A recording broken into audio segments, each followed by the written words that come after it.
por favor vaya a Segunda de Corintios capítulo 6, versos 17 y 18. Vamos a compartir ahí esos dos versículos. El título se llama La separación espiritual del creyente. La separación espiritual del creyente. Segunda de Corintios capítulo 6, versos 17 y 18. Damos lectura a la palabra de Dios. En nombre de nuestro Dios, el Padre, el Hijo y el Espíritu Santo de Dios. Dice así la Escritura: por lo cual salid en medio de ellos y apartaos, dice el Señor, y no toquéis lo inmundo, y yo recibiré. Y seré para vosotros por Padre, y vosotros me seréis hijos e hijas, dice el Señor Todopoderoso. Dios del cielo, te alabamos y te bendecimos en esta hora de la noche. Te damos gracias por este nuevo día. Gracias por la vida. Gracias por las bendiciones. Gracias por las pruebas, por las dificultades, porque todo le ayuda para bien a aquellos que aman tu nombre, Señor. Gracias porque sus promesas, amado Dios, son preciosísimas, valiosísimas, y son, Dios mío, verdaderas para nosotros, Señor. Estamos seguros y confiados, Dios mío, bajo su mano poderosa. Señor, nos disponemos a escuchar su palabra, a recibir el consejo sabio de las Escrituras. Permita, amado Dios, ahora que todo se sujete a su voluntad y a esta predicación, Señor. Que nada se mueva, Dios mío, que no haya distracción, Señor. Que nuestro corazón ahora se llene de temor, aleluya, y de reverencia para atender a tu palabra. Señor, bendiga a su pueblo reunido esta noche en este lugar, y aquellos que estarán oyendo y mirando a través de la internet también sean alcanzados y bendecidos por el poder y la potencia de tu palabra. Usa mi vida esta noche, Señor. Ruego la unción, la autoridad de tu Santo Espíritu, Señor, para que esta palabra pueda bendecir, Dios mío, al pueblo. Señor, atamos al hombre fuerte y dejamos inoperante toda obra maligna, Señor. Desatamos bendición de lo alto por los méritos de Jesucristo, nuestro Señor y Salvador. Amén y amén. Glorias para el Señor. Gloria a Dios, gloria a Dios. Gloria al Señor Jesucristo. Gloria a Dios. Dios le bendiga. Reciba su asiento. Ya no hay más paseo. Nadie se retira del templo. Todos escuchando la palabra del Señor. Sobre todo cuando hablamos de este tipo de temas. Aunque toda la Biblia, hermanos, es inspirada por Dios y útil para nosotros. Siempre Dios va a tener algo para compartirlos, para hablarnos. ¿Cuántos aquí, de verdad, pero como dicen los mexicanos, de verita, quieren ser usados por Dios? A ver, no estamos todos atentos. Amén. Deje toda conversación. ¿Cuántos aquí realmente quieren ser usados por Dios? Bien. ¿Sabe usted que Dios no puede usar a cualquiera? Ahora, Dios en su soberanía puede usar hasta un burro. Pero Dios ya no quiere usar burros. Dios quiere usarle a usted y Dios quiere usarme a mí. Y para que Dios pueda usarnos y Dios pueda fluir y la gracia del Señor pueda manifestarse en nuestras vidas, porque a veces yo he observado a través de los años en muchos creyentes, en especial en los jóvenes que son impetuosos, que muchos de ellos, algunos creen que tienen llamado y otros ciertamente lo tienen, pero son impetuosos y muchas veces tienen un mayor concepto de sí mismo que el que deben tener. Y creen que Dios está obligado a usarles porque le han salido bien unas cuantas predicaciones o han hecho unas cuantas oraciones y han visto ciertas respuestas. El tema de hoy es importante, es vital. La separación espiritual del creyente. Dios no usará, Dios no confirmará, Dios no respaldará a ninguno que no se haya separado espiritualmente del pecado, del mundo, de la inmoralidad, de la injusticia. Y quizás cuando yo digo esto, su mente está pensando: pero yo conozco a fulano de tal que está en adulterio, que está en fornicación, que está en mentira, que está en error, y parece que Dios lo usa. Parece que Dios lo usa. Hay una unción del cielo, una unción y una sabiduría celestial, y hay una unción diabólica, satánica, y hay una sabiduría terrenal y también diabólica. Por lo tanto, gloria a Dios, la Biblia es clara. El apóstol Pablo habla, aleluya, a Timoteo, quien sería el encargado de levantar ancianos en toda la región de donde él estaba. Gloria a Dios, tendría la difícil labor y tarea de constituir ancianos en muchos lugares, es decir, levantar pastores. Entonces Pablo le da instrucciones a Timoteo de cuáles deben ser las características que deben tener los líderes espirituales. Características, ¿verdad?, que tienen que reunir y que tienen que estar para que realmente la mano de Dios esté ahí. Hoy día lamentablemente se han bajado las normas morales espirituales, se han bajado las demandas también para el liderazgo. Hoy día cualquiera es líder, cualquiera es pastor, cualquiera es evangelista, cualquiera es misionero, cualquiera es diácono. Pero si usted mira el modelo bíblico, había un cuidado único. Es más, el apóstol Pablo enseña que no hay que poner las manos con ligereza, que hay que mirar el modelo bíblico, que hay que seguir la instrucción del apóstol Pablo, gloria a Dios. Hay que seguir el modelo de la iglesia primitiva. Hechos capítulo 6, cuando se eligieron los diáconos, también se eligieron con pinza, hombres de testimonio, no neófitos, es decir, hombres conocedores de la palabra, llenos del Espíritu Santo, que tengan por supuesto el espíritu de servicio y no de señores.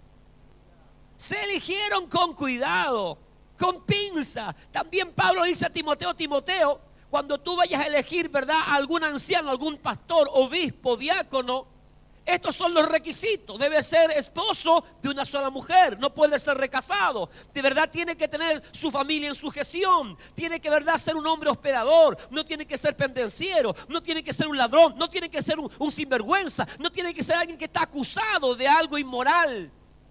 ¿Qué le pasó? Hay varios que están quedando abajo, ¿cierto? Entonces esto es importantísimo, gloria a Dios, entender esto. Que alguien puede, ¿verdad?, tropezarse y caerse y ponerse la mano en la cabeza y decir: ah, pastor, evangelista. Pero Dios trata con aquellos a quien Él llama y Dios los aparte. Y mire lo que dice el apóstol Pablo a Timoteo en sus consejos. Pero el fundamento de Dios está firme, teniendo este sello: conoce el Señor a los que son suyos. Y mire lo que dice: apártese de iniquidad todo aquel que invoca el nombre de Cristo. Apártese de toda iniquidad, separación espiritual. Apártese de toda maldad, de toda iniquidad, aquel que invoca el nombre de Cristo. ¿Cuánto aquí invocan el nombre de Jesús? La pregunta es: ¿usted se está apartando de toda maldad, de toda iniquidad? Dice: pero en una casa grande no solamente hay utensilios de oro y de plata, sino también de madera y de barro. Y unos son para usos honrosos y otros para usos viles. Es decir, no todos los que están reunidos son de Dios. O no todos los que están reunidos están separándose espiritualmente del mundo. Algunos fingen muy bien, otros están en el proceso, pero otros abiertamente son hipócritas. Pero hay también utensilios de oro, es decir, hay hermanos y hermanas que son de oro, que son preciosos para Dios, que son santos, que son puros, que se esfuerzan a pesar de sus debilidades, de sus luchas, de sus conflictos. Amén, se esfuerzan y se separan del mundo para agradar a aquel que los llamó. Hay de oro, hay de plata y hay otros poquitos, ¿verdad? Va bajando la calidad. Pero hay muchos que se están esforzando, pero hay otros que abiertamente no lo hacen. Dice: así que si alguno se limpia de estas cosas, de toda iniquidad, será instrumento para honra, santificado, útil al Señor y dispuesto para toda buena obra. ¿Quiénes serán santificados? ¿Quiénes serán usados por el Señor? ¿Quiénes serán capaces de efectuar toda buena obra? Aquellos que se aparten de toda iniquidad, de toda maldad.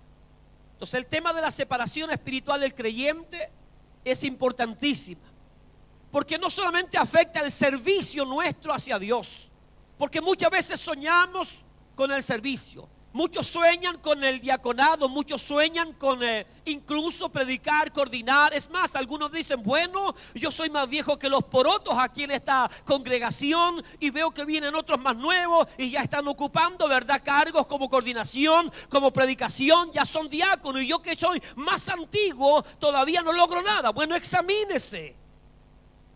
Examine su fidelidad, examine su constancia, examine su perseverancia, examine su vida. Nada es casualidad. Gloria a Dios. Bien, examinemos entonces la palabra del Señor. Pablo, en el capítulo de 2 de Corintios que hemos leído en el capítulo 6, aconseja a los hermanos de la iglesia que estaba en Corinto, aleluya, una iglesia inmersa en una metrópolis pagana, idólatra, inmoral. Corinto era una ciudad griega y tenía un panteón de deidades, siendo el dios principal Apolos. Es decir, esa ciudad se caracterizaba por ser idólatra, por ser pagana. Tenían dioses para todo, un panteón de dioses, una enormidad increíble de dioses. Hasta el dios no conocido tenían por ahí también. En Atenas, que también era otra ciudad griega, por lo tanto los griegos, su cultura era pagana, idólatra por excelencia, pero también inmoral. Se dice que en los tiempos del primer siglo, la ciudad de Corinto era una ciudad muy opulenta, muy rica. Era una ciudad muy próspera y por ende también se centraba ahí el pecado, la inmoralidad y la injusticia. En medio de esa metrópolis opulenta y donde abundaba el pecado, de la inmoralidad especialmente, está entonces este pequeño remanente que ha creído en Cristo. Y Pablo entonces les escribe a ellos aconsejándoles. Amén. Pablo, conociendo la atmósfera espiritual de Corintio, porque él estuvo ahí, él predicó ahí, él levantó esa obra en Corintio. Él conoce entonces, gloria a Dios, todo lo que había en esa cultura. Y con ese conocimiento entonces escribe a la iglesia de Corintio y le aconseja, gloria a Dios, que en primer lugar, de acuerdo, gloria a Dios, al capítulo 6, verso 14, si usted quiere me sigue en su Biblia.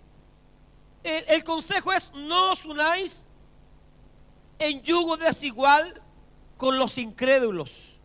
Note y subraye, gloria a Dios, en su mente la palabra incrédulo.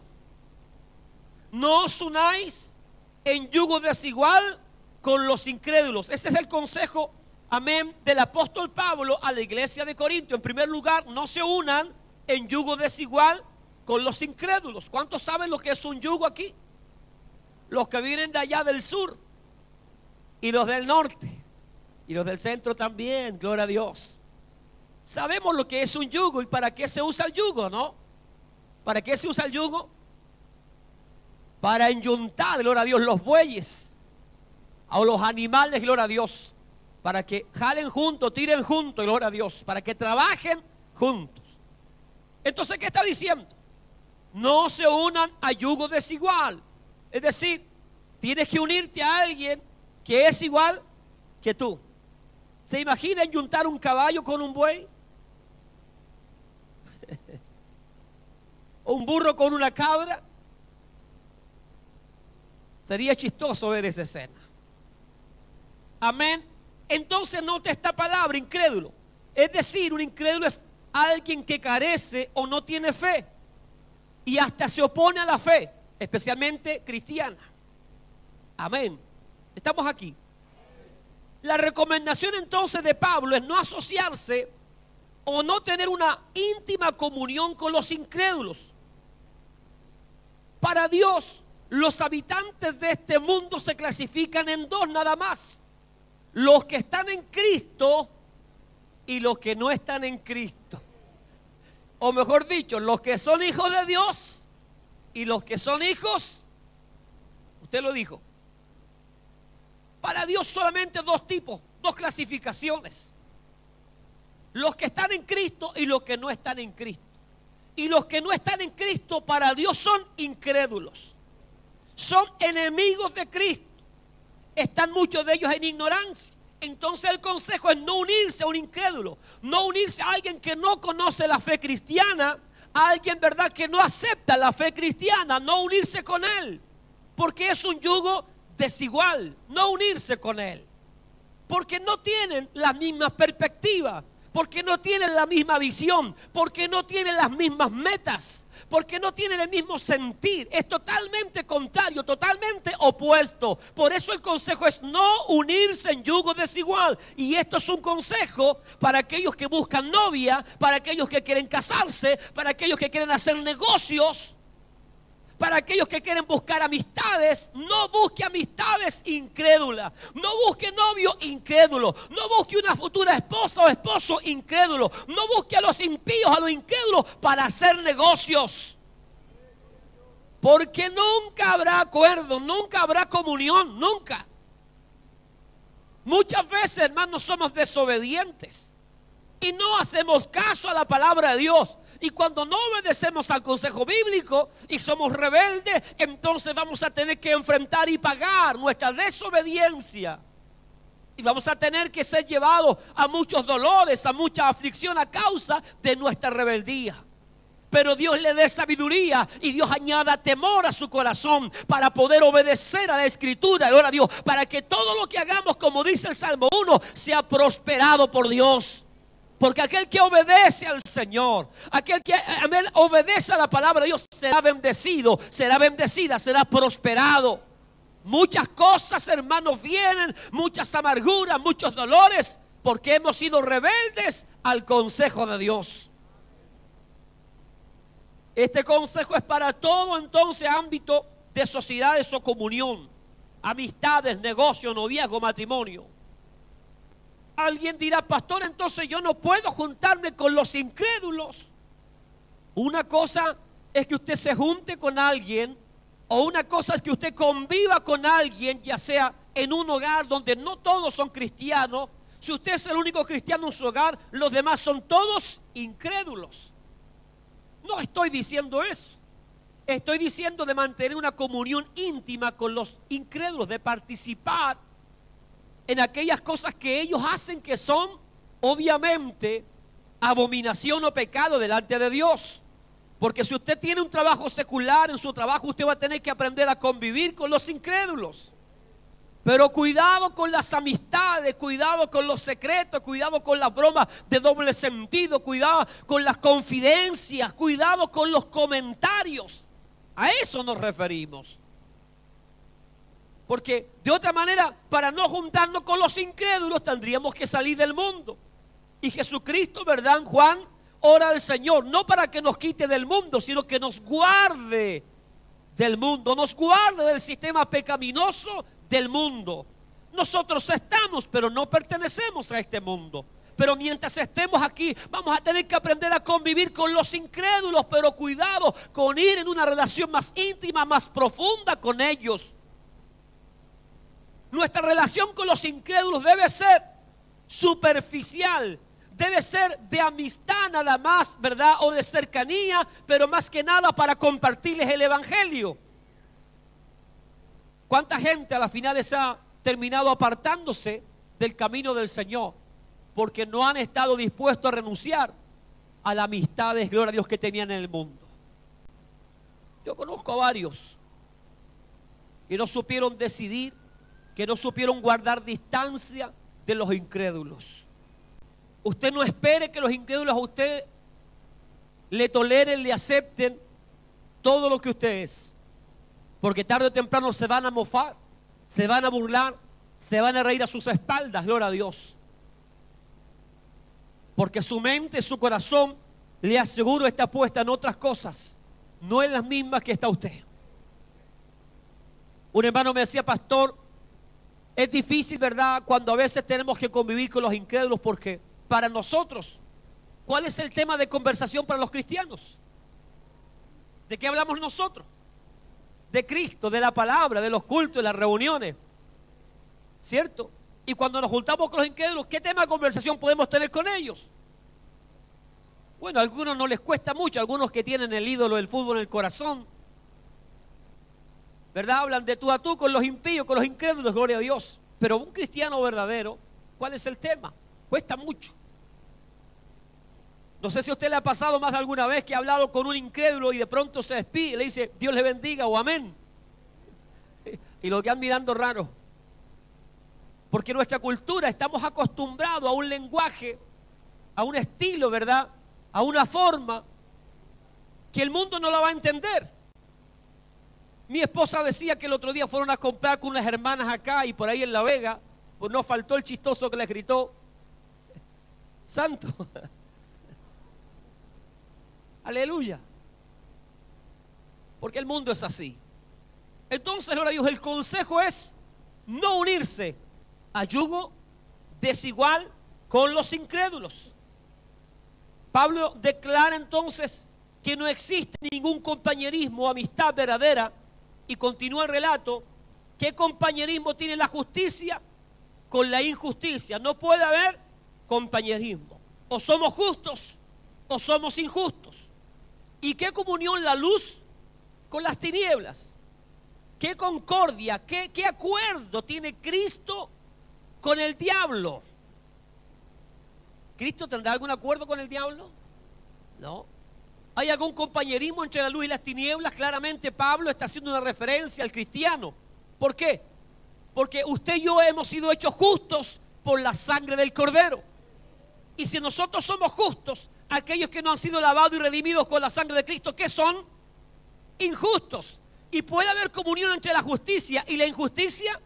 No puede haber. Usted y yo somos la luz del mundo. ¿Por qué? Porque Cristo nos cambió, nos transformó, nos hizo nueva criatura. Ahora nosotros somos luz del mundo. Y los que no tienen a Cristo, ¿qué son? Tinieblas de este mundo. ¿Y puede haber comunión entre la luz y las tinieblas? Ninguna.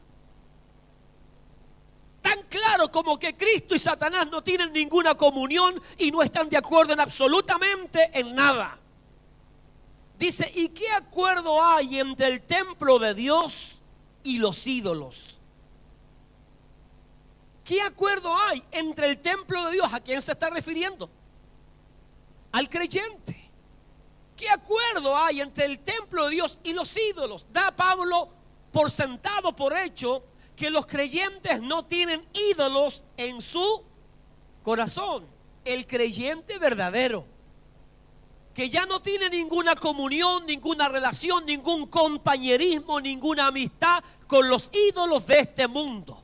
¿Por qué? Y Pablo da la razón. ¿Por qué? Porque ese creyente es templo del Espíritu Santo, es templo del Dios vivo, y gloria a Dios. Dice, porque vosotros sois el templo del Dios viviente. Yo no sé si usted se goza o no, o tiene convicción de que realmente usted es el templo de Dios y que en usted habita el Dios viviente. Si es así, gócese de un gloria a Dios y un aleluya, porque no cualquiera en este mundo, en este planeta, aleluya, es templo del Dios viviente. No en cualquier, aleluya, corazón mora el Dios trino, el Dios eterno, el Dios soberano, el Dios todopoderoso. Solo algunos tienen ese gran privilegio, que el creador y hacedor de maravillas habita en su corazón. Por eso Pablo dice que es imposible, no puede ser que en un corazón que realmente es templo de Dios haya lugar para los ídolos. No, hay que echar fuera toda idolatría, todo paganismo, porque Dios es santo. Y Dios no va a habitar en inmundicia, Dios va a habitar en santidad. Y sin santidad, dice Hebreo, nadie verá el rostro de Dios.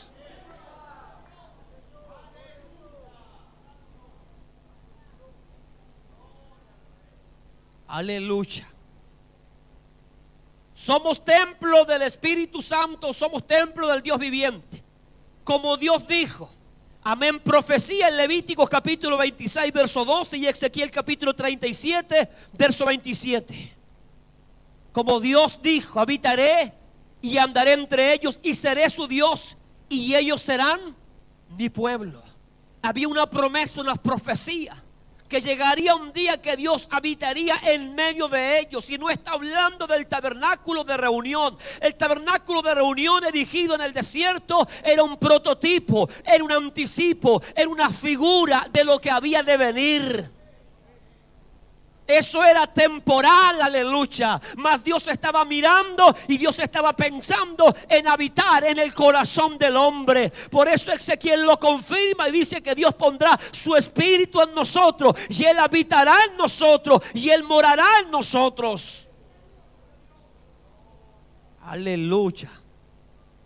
Y cuando Dios mora en alguien, cuando Dios desciende y hace habitación en alguien, es porque esa persona le pertenece a Dios, es de Dios, es parte del pueblo de Dios. Habitaré y andaré en medio de ellos y ellos serán mi pueblo. Gloria a Dios. Gloria al Señor. Pablo dice: por esta razón ustedes deben separarse del mundo, del pecado, del diablo, porque Dios es un Dios santo y ustedes tienen que ser santos para que ese Dios siga habitando en ustedes. Primera de Pedro 1:16 dice: ser santos porque yo soy santo, dice el Señor. Pedro está llamando a la iglesia que está dispersa en la diáspora o están expatriados. Pedro está diciendo, gloria a Dios, a la iglesia que la iglesia, aunque esté en el lugar que esté, la iglesia debe vivir en santidad para Dios. La iglesia debe cuidarse para el Señor. Deben ser santos porque el Dios a quien sirven es un Dios santo. Ese Dios santo demanda santidad de su iglesia, de su pueblo. Por favor, vaya, gloria a Dios, a Levíticos 11:44. No importa que nos demoremos un poco, gloria a Dios. Levíticos 11:44, gloria a Dios. Dice así la palabra del Señor. Levíticos 11:44, porque yo soy Jehová vuestro Dios, vosotros por tanto os santificaréis y seréis santos, porque yo soy santo. Así que no contaminéis vuestras personas con ningún animal que se arrastre sobre la tierra, porque yo soy Jehová, que os hago subir de la tierra de Egipto para ser vuestro Dios. Seréis pues santos, porque yo soy santo. ¿Quién está demandando santidad?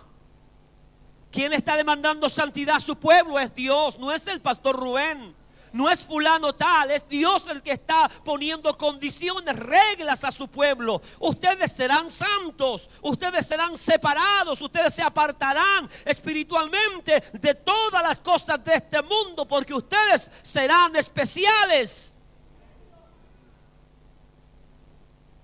Alguien preguntará, pastor, ¿y por qué tenemos que separarnos del mundo, del pecado, de todo? Gloria a Dios. Bueno, vamos a Corintios de nuevo, capítulo 6, versos 17 y 18, que fue el tema, el texto central. Dice: por lo cual salid en medio de ellos y apartaos, dice el Señor, y no toquéis lo inmundo, ¿y qué? Y yo os recibiré. ¿Se da cuenta, ahora Dios, la demanda de Dios? Que nos apartemos de toda inmundicia, de todo pecado. Y cuando yo lo hago, Dios me recibe como hijo.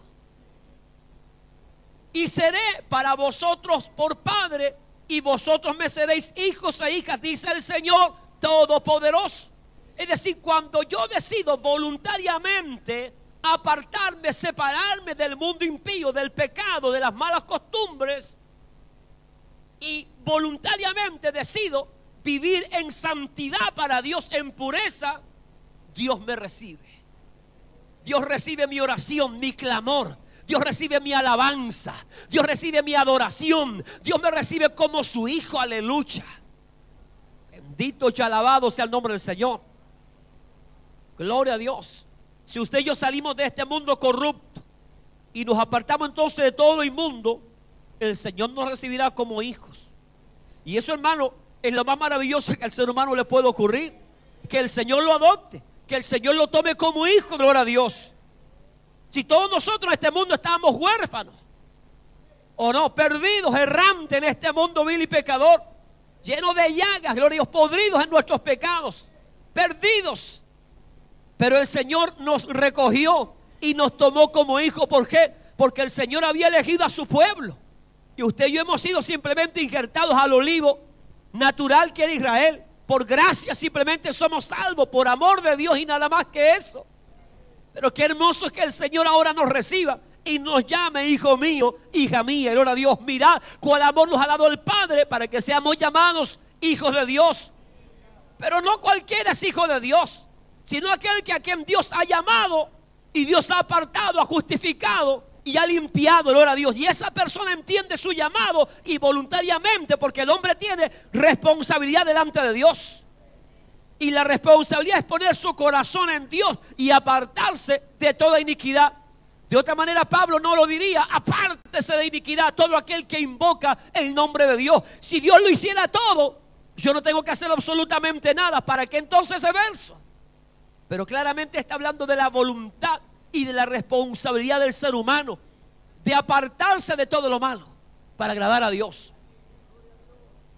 ¿Por qué enseñamos esto, la separación espiritual del creyente? Porque todo creyente, todo hijo de Dios verdadero, tiene que separarse de las costumbres paganas de este mundo y vivir una vida recta, íntegra delante de Dios. Los valores, las normas de este mundo no son las mismas del reino de Dios. Porque en este mundo a las cosas malas le llaman buenas, y a las buenas le llaman malas. Por lo tanto, los que son de Dios tienen que regirse por la palabra de Dios. Y ahí estamos seguros de agradar al Señor. ¿Por qué es importante la separación espiritual del creyente? Porque era un requisito en el Antiguo Testamento. En el Antiguo Testamento entonces la separación era un requisito constante para el pueblo de Israel. Éxodo capítulo 23, léalo por favor, los que tienen Biblia. Éxodo capítulo 23, verso 23 al 25. Éxodo 23 dice así: porque mi ángel irá delante de ti y te llevará. Si no lo encuentra, ponga atención. Porque mi ángel irá delante de ti y te llevará a la tierra del amorreo, del eteo, del fereceo, del cananeo, del heveo y del jebuseo, a los cuales yo haré destruir. Verso 24: no te inclinarás a sus dioses, ni los servirás, ni harás como ellos hacen. Antes los destruirás del todo y quebrarás totalmente sus estatuas. Mas a Jehová vuestro Dios serviréis, y Él bendecirá tu pan y tus aguas, y yo quitaré toda enfermedad de en medio de ti. Aleluya. Dios demanda a su pueblo fidelidad. Donde quiera que tú te encuentres, no caigas en las prácticas y en las costumbres paganas. No te inclines ante otros dioses. No debes hacerlo. ¿Por qué? Porque tú tienes a un Dios verdadero y es único y es todopoderoso. Aleluya. Tienes que ser fiel a Dios aquí y en la quebrada del ají. En todas partes tienes que honrar y glorificar al único y al verdadero Dios. Ese aplauso de alabanza para nuestro Dios, que es santo, 3 veces santo. Gloria a Dios. Cuando alguien voluntariamente se aparta del pecado y se dispone a servir a Dios, entonces Dios responde. Dios bendice, Dios da el pan, Dios da el agua, Dios libra de toda enfermedad. La recompensa a Dios a los fieles. Dios es un Dios fiel. Si usted y yo somos fieles a Él, nos apartamos del mundo, de la vanidad de este mundo. Y a las mujeres, ¿cómo luchan con la vanidad? ¿Cómo luchan con las pinturas, con los aros, con los pantalones, con las minifaldas? Como dicen por ahí los centroamericanos, con los pantalones calientes, los pantalones apretados. ¿Cómo lucha la mujer, verdad? Por querer lucir su cuerpo. Y eso es vanidad. Y el hombre también no lo hace nada de mal. Con sus ropas medias extrañas, hoy día medias unisex, medias afeminadas. Ropa rosada, corbata lila, los Barney. Porque es la moda, gloria al Señor. Tenemos que ser sobrios en todo, dice la Escritura. Y luchamos constantemente. Y a veces decimos: pucha, todo porque soy evangélico, no puedo vestirme así.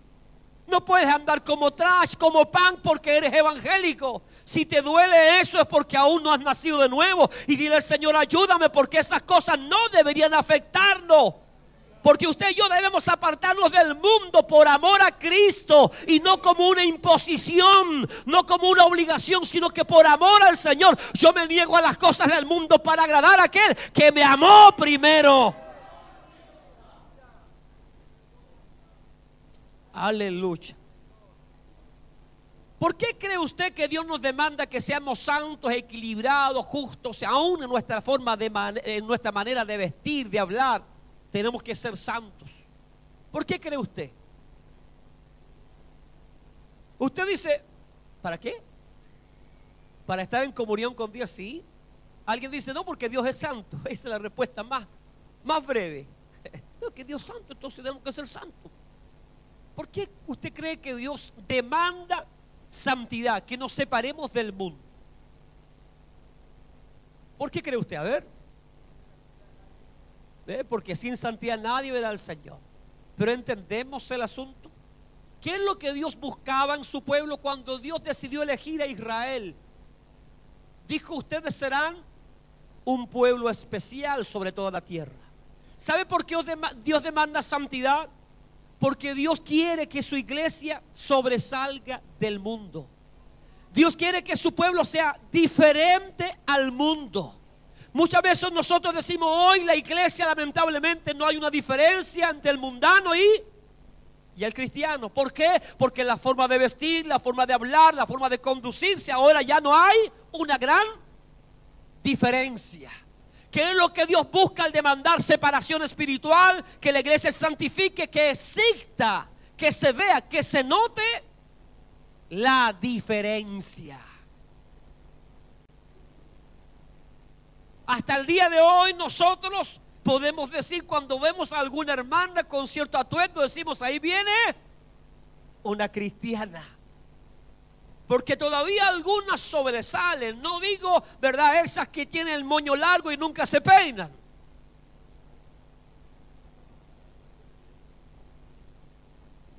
Estoy hablando, gloria a Dios, que tiene que haber una diferencia. Por eso Dios demanda santidad. No solo porque Él es santo, es puro, es limpio, y Él tiene que estar también en un tabernáculo, en un templo santo y limpio, sino que Dios primeramente quiere marcar una diferencia entre todos los pueblos de la tierra. Cuando Jesús dice, vosotros sois la luz del mundo, se está refiriendo a que los cristianos verdaderos son especiales, son diferentes al normal de este mundo. Escuche, y al ser diferentes, al ser especiales, la gente incrédula querrá conocer qué nos pasó, de dónde venimos, quién nos cambió, quién nos transformó. Al verle a usted tan amable, al verle a usted lleno de gozo, de alegría, al verle a usted apartado de todo mal, la gente sentirá curiosidad. La gente tratará, ¿verdad?, de averiguar qué es usted, qué le pasó. Lo raptaron los marcianos, aleluya, le lavaron el cerebro, viene de otro planeta, gloria a Dios. ¿Qué ocurrió con usted? ¿Por qué usted es diferente? Y cuando la gente reconoce entonces eso, es la oportunidad para que usted hable de Cristo, para que usted presente a Cristo, para que usted diga, el Señor Jesucristo tomó control de mi vida, me cambió, me transformó, soy una nueva criatura por el amor de Dios. Él tuvo misericordia y quiere tenerla también de usted. No entienden mucho esto, ya no les gustó. En mi trabajo, gloria a Dios, muchas veces me encontré con evangélicos, supuestos cristianos. Y sabe, la gente incrédula no es tonta, no es necia. Y los colan y los filtran, como dice el apóstol. Nosotros tenemos una gran nube de testigos alrededor, que a veces ni siquiera nosotros nos damos cuenta y nos están observando. No solamente ahora estamos rodeados de cámaras, sino que aparte están todos los ojos puestos encima de los hijos de Dios. Y en mi trabajo muchas veces habían algunos que decían, yo soy evangélico, y hablaban grandezas del Señor con su boca, pero cuando estaban con los incrédulos hablaban sandeces.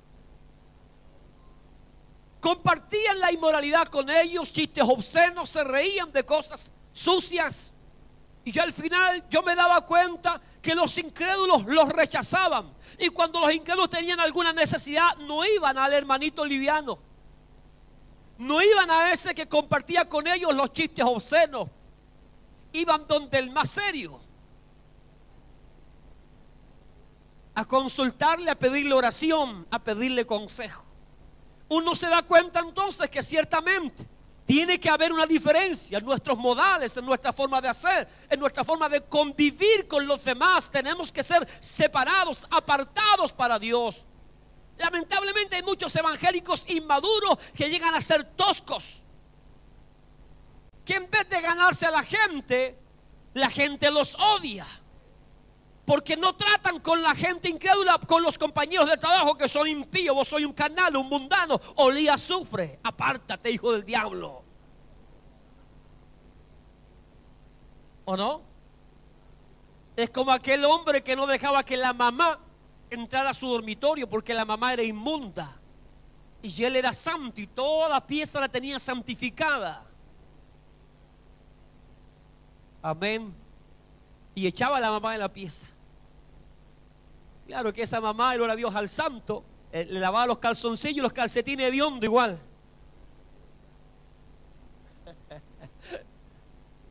Hay gente que de pronto es muy inmadura. El Señor quiere entonces la separación espiritual para que seamos realmente un pueblo diferente. Conoce este sello, esta marca. Los que son de Dios son diferentes, son especiales. Y apártese de iniquidad todo aquel que invoca el nombre del Señor. No hay otra manera de agradar a Dios. No hay otra manera de servir a Dios. No hay otra manera de ser usado por Dios genuinamente, sino apartándose de toda contaminación. En el Nuevo Testamento se mantiene este principio y esta exigencia. Y Dios ordena la separación del creyente del sistema inmoral y pecaminoso del mundo. En Juan capítulo 16, 17, Jesús ora para que sus discípulos sean guardados del mal que hay en el mundo. 1 Pedro 1, 16 le habla a todas las iglesias que están dispersas que sean santas. Pablo en Romanos capítulo 6, verso 2 declara que tenemos que estar muertos al pecado. ¿Cuánto está muerto al pecado aquí? No mienta, porque le puede caer un rayo en la cabeza. En 1 Tesalonicenses capítulo 3, verso 13, Pablo enseña que todo nuestro ser tiene que ser guardado irreprensible en santidad. Es decir, tenemos que separarnos en alma, cuerpo y espíritu de todo lo pecaminoso. Para que entienda, la separación espiritual es el abandono de toda práctica pecaminosa. Y este proceso de la separación del creyente puede durar toda una vida. Alguna dirá, no, no estoy hablando de seguir con el mismo pecado siempre. El que practica el pecado es del diablo. El proceso de separación dura toda la vida porque constantemente el pecado nos asedia, nos acecha, y constantemente tenemos que estar separándonos y limpiándonos, despojándonos de todo peso de culpa y de pecado. La actitud correcta de un cristiano verdadero debe ser, en primer lugar, odiar el pecado. ¿Cuántos odian el pecado? ¿Estás seguro? La injusticia y el sistema inmoral de este mundo. ¿Cuántos odian eso? ¿Cuántos están cansados de este mundo pecaminoso, de la lujuria, de la lascivia, la inmoralidad, la injusticia que hay social en este mundo? Cómo la gente, los ricos se hacen más ricos y los pobres se hacen más pobres. En segundo lugar, el cristiano verdadero debe oponerse a la falsa enseñanza. Ahí saltan varios, amén. Pues se trata de apología. Ahí salen los defensores del evangelio. No, es que este pastor está turbado, está desviado y la palabra dice esto. Oigan, son buenos para poner la espada, el hacha, el palo, la tabla, pero nunca ponen el espejo. Alaba lo que él vive. Bendito sea el nombre del Señor. Y Santiago dice que la palabra tiene que ser también un espejo donde yo también me mire a la luz de esa palabra. Alabado sea el nombre del Señor. Tercero, el cristiano verdadero tiene que amar a las personas, pero mantenerse a la distancia de sus prácticas. Porque el Señor no nos llamó a odiar a este mundo. Tenemos que tener misericordia, amor por este mundo. En cuarto lugar, un cristiano verdadero debe tener temor de Dios en su vida, y de esa manera se perfeccionará apartándose y santificándose para el Señor. Porque de verdad, la única manera que podamos apartarnos es teniendo temor de Dios. El principio de toda la sabiduría es el temor de Dios. Y con el temor de Dios, dice Proverbio, los hombres se apartan de todo mal. Usted preguntará, pastor, ¿y cuál es el propósito para que yo me separe del mundo, del pecado, de las malas influencias, de las malas costumbres, de la vanidad y un montón de cosas?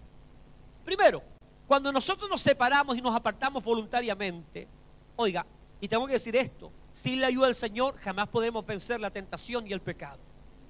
Pero Dios está dispuesto a ayudarnos, siempre. Él está en nosotros y Él dijo que no nos dejaría nunca. Pero Él quiere que usted ponga su voluntad.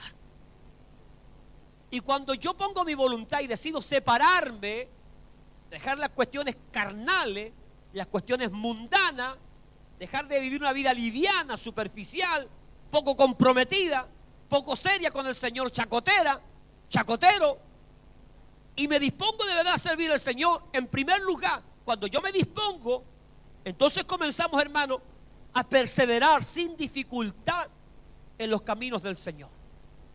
Fíjese usted que a los chacoteros, que a los tibios, a los mundanos, a los inconstantes, a los de doble ánimo, siempre les cuesta servir a Dios. Siempre andan como el yo-yo. Un día arriba y otro día abajo. Ah, pastor, ¿y usted nunca ha estado así?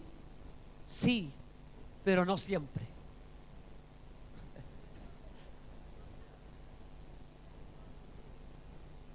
Y cuando ando medio carnal, medio mundano, a veces no me doy cuenta, pero tengo ahí un cable a tierra que se llama esposa.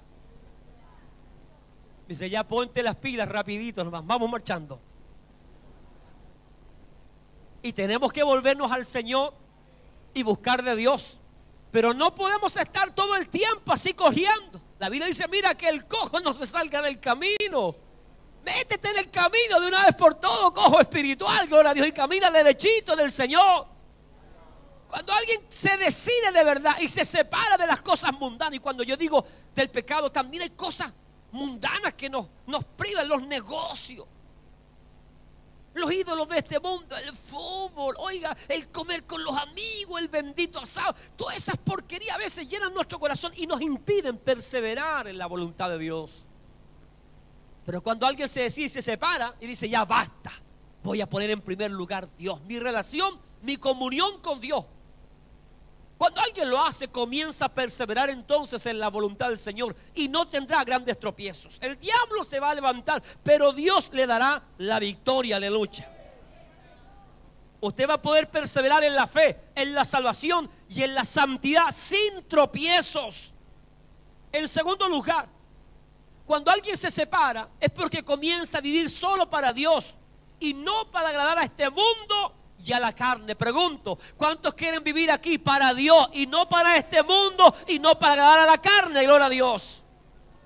Porque para eso fuimos llamados y ese debe ser el objetivo de cada creyente.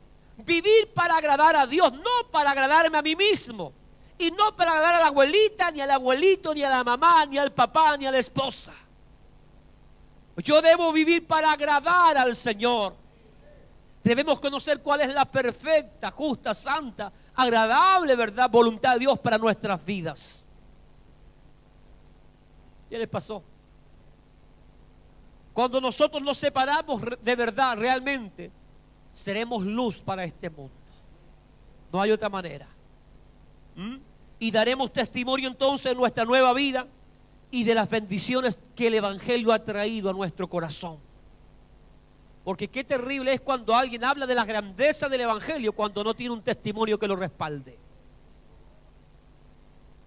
Yo he visto tantos caraduras en el Evangelio, tanto, oiga, y hablan tan bonito el Evangelio que de repente uno quisiera tener la labia que tienen estos locos.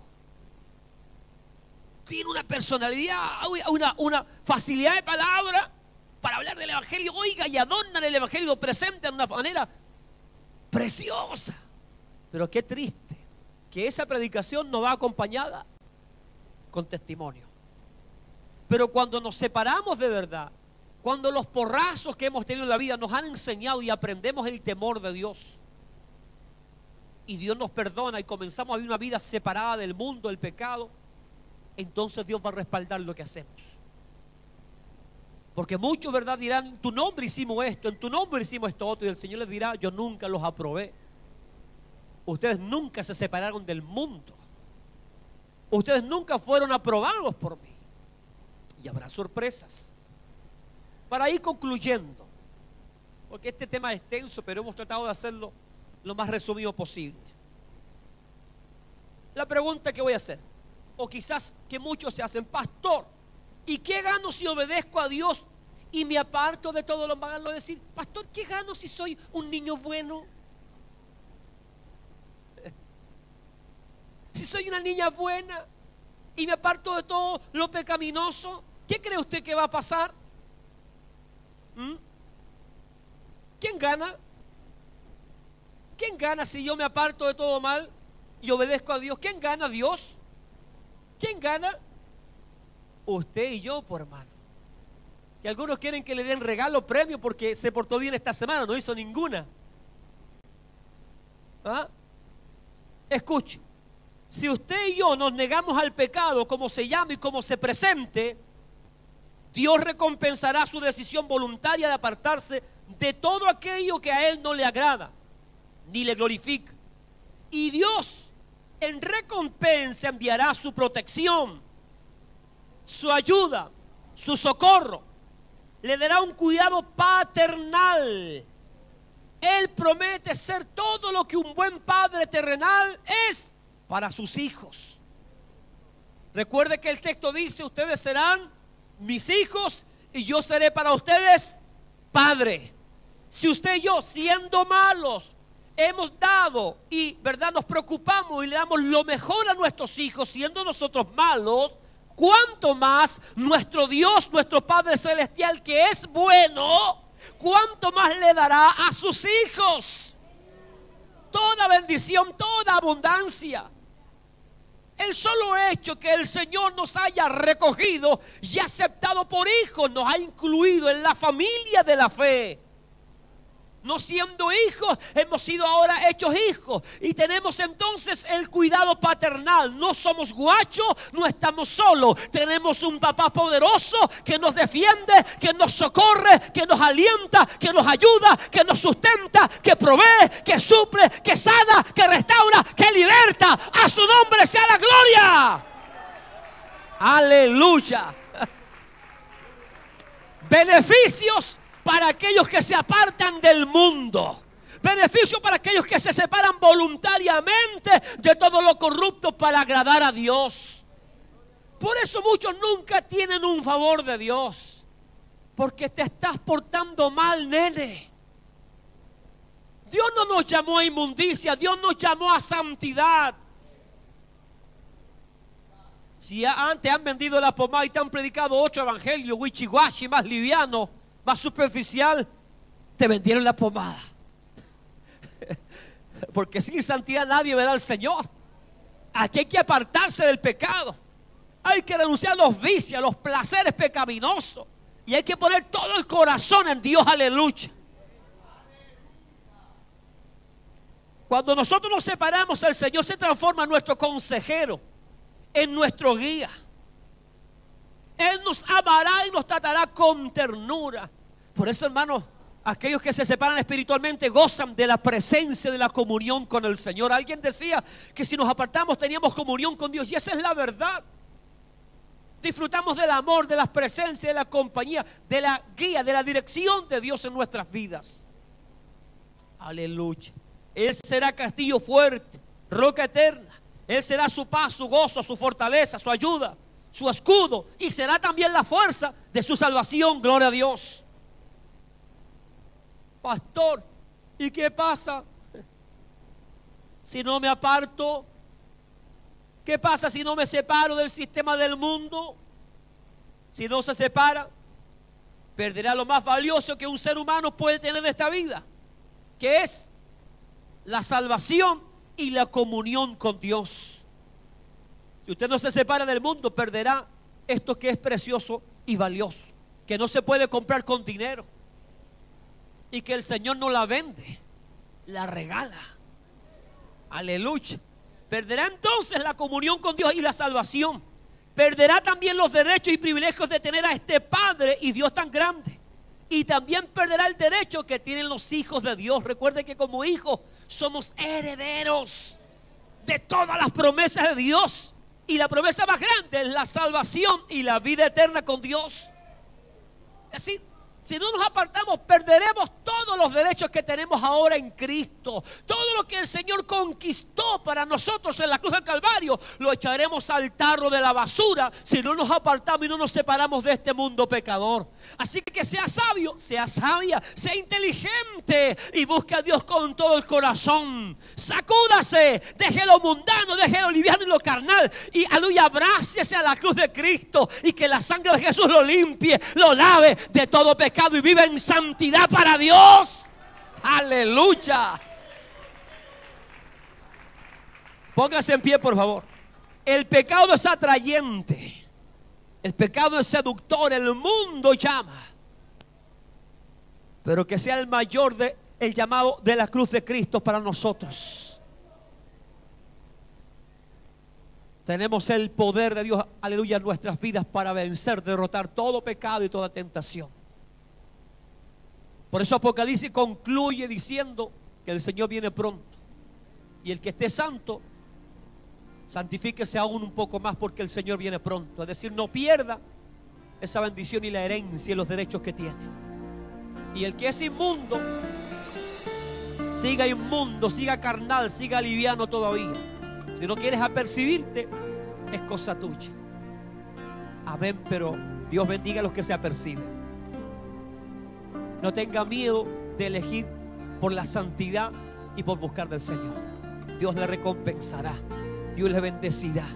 Y usted, hermano, no perderá ninguno de los beneficios que tenemos por haber abrazado la cruz de Cristo y negarnos, hermano, a todo lo mundano. Es mejor estar en la presencia del Señor. Es mejor estar en la comunión con Dios que estar 1000 días fuera, hermano, de Él. Oremos al Señor y ponga su vida, su corazón delante del Señor. Si usted se estaba saliendo del camino, si estaba cojeando, si su corazón se estaba desviando a lo mundano, a lo profano, si andaba liviano y carnal, vuélvase al Señor esta tarde. Vuélvase al Señor con todo el corazón y dígale: Señor, ayúdame, límpiame. Señor, lávame con hisopo esta noche y seré limpio. Perdona mis pecados, amado Dios, y ayúdame a vivir en santidad. Padre del cielo, te adoramos y te damos gracias en esta noche por tu amor, tu misericordia. Gracias por hablarnos y enseñarnos este tema importantísimo, Señor, de la separación espiritual del creyente. Hemos sido llamados, Señor, para vivir en santidad, en pureza, Dios mío, en temor y en reverencia delante de ti. Y viviendo de esa manera, Señor, ser un pueblo diferente a todos los pueblos de esta tierra, Señor mío, y así convertirnos en luz para este mundo y en sal para esta tierra. Señor, ayúdanos, Dios mío, a aceptar este desafío en nuestras vidas. Señor mío, la santidad es una demanda, es un requisito para aquellos que quieran ver tu rostro, para aquellos que quieran ser salvos. No hay otra manera, Señor, de subir allá a la ciudad celestial. No hay otra manera de entrar al reino de los cielos, pues tu palabra dice que ninguna cosa inmunda subirá a ella, entrará en ella, Señor, sino que, Dios mío, aquellos que han sido limpiados y lavados en la sangre de Jesús, aquellos que se han apartado de toda maldad, de toda iniquidad, límpianos en esta hora. Si hay algún hermano o hermana que esté debilitado, debilitada por el pecado, si hay alguno, Señor, que esté siendo atraído por el mundo, Señor, rompe esas cadenas en esta noche. Líbralo, Señor, con el poder de la sangre de Cristo. Aleluya. Pudre esos yugos del enemigo, Señor, y libértalo. Y santifícalo, límpialo, purifícalo, Señor. Ayúdanos como iglesia a vivir en santidad, apartados y consagrados para ti, Señor. Y así ser instrumento en tus manos y obreros aptos para toda buena obra, Señor. Bendiga a este pueblo, Señor, que su gracia esté sobre nuestras vidas en el nombre poderoso de Jesucristo, nuestro Señor y suficiente Salvador. Amén y amén. Glorias para el Señor. Gloria a Dios, gloria a Dios, gloria a Dios. Gloria, gloria, gloria al nombre del Señor. Gloria a Dios, que Dios le bendiga, aleluya.